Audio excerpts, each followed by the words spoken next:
People seem to have systems for just about everything. How to get ready for work in the morning, how to cut the lawn, and even how to do the dishes. The facts are we are a society of systems. Even people that do not have a system, well, that is their system for doing things. One way or another, systems are all around us and they are part of our world. Taking this a step further, the systems management theory believes that a system is a collection of parts brought together to accomplish some end goal or objective.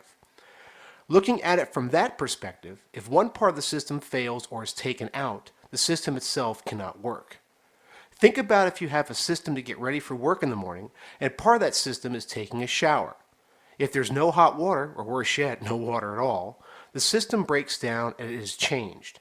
There is still a system, just not the one you are used to, and you have to change the system in order to get out the door and go to work. That concept is really the foundation of the systems management theory. For this theory, everything is part of a system. All pieces go together, and while it can indeed function if one part is taken out, the functionality is impaired and the system itself has changed. If we take that thought process behind this theory, it is safe to say we can begin to see how this theory helps with a global representation. What I mean is, if we have systems and they work, we can reproduce them all around the world. Okay, with some modifications. Take McDonald's, for example. While the food in other countries might be different, there are no hamburgers at McDonald's in India, the system to get the food is the same. Walk up, look at the menu on the board, order combo meal number 4, and you're on your way. Thus, the system is duplicated around the world and it works.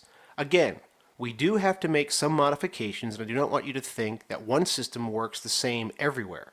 But even with modifications, the system makes it much easier for an organization to produce a similar customer experience around the world. While McDonald's is only one example, there are many more, such as Starbucks, Walmart, or boarding an airplane. The list goes on and on. As you can see, there is usually a company behind the system, but the system is part of how the company runs. In a few moments, we are going to talk about different viewpoints on systems, and that will also help you to understand the systems management theory. The best way to understand this concept is to imagine transportation and different modes of transportation. We can say we are going to California, but we could take a bus, car, or plane. The same applies to the different viewpoints of the system types involved in systems management theory. While systems themselves can be duplicated and go global, there are aspects of system types, or architecture if you will, that help frame the type of system being used. In systems management theory, we have 3 basic system types.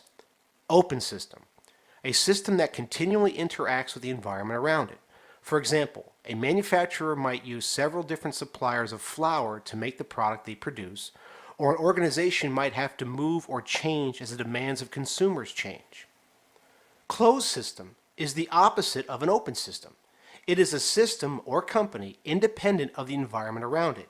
Usually when we look at closed systems, we are looking at very high-tech types of products that have limited sources of input and produce a consistent product or output, like space satellites.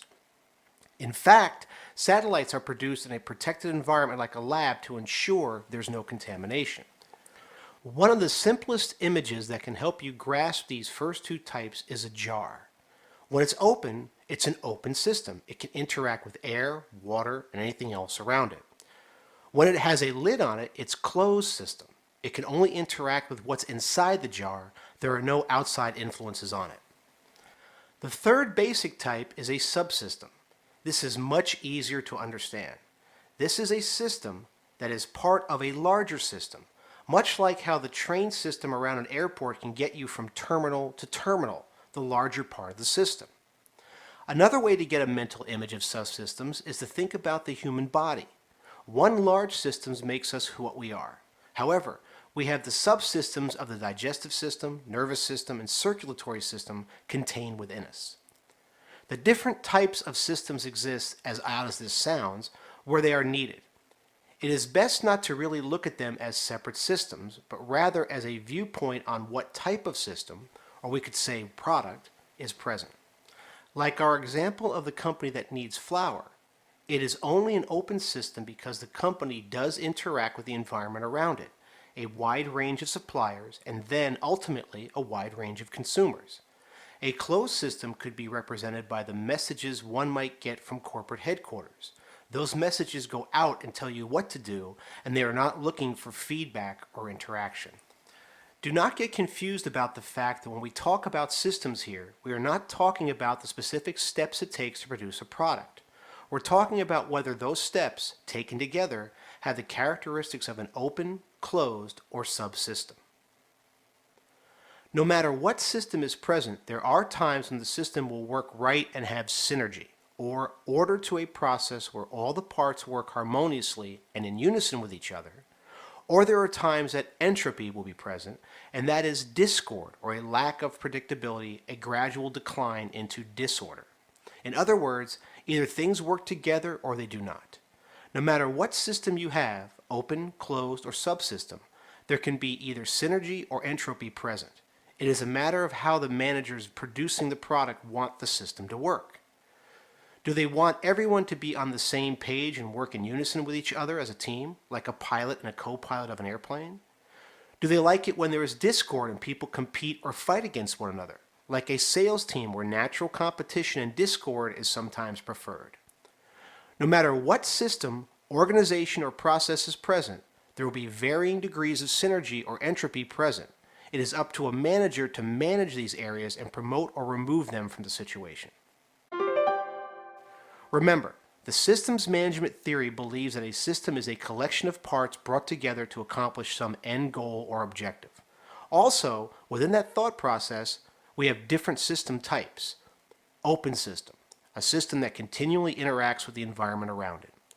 Closed system is the opposite of an open system. It is a system or company independent of the environment around it. And subsystem, a system that is part of a larger system. These types of systems can operate with synergy or entropy. Just because the system is present does not mean it will run smoothly. What system an organization uses is dependent on the type of product they produce and how the company wishes to run. No matter what, at the end of the day, every company has to have a system in order to function. It is just a matter of what type of system they choose.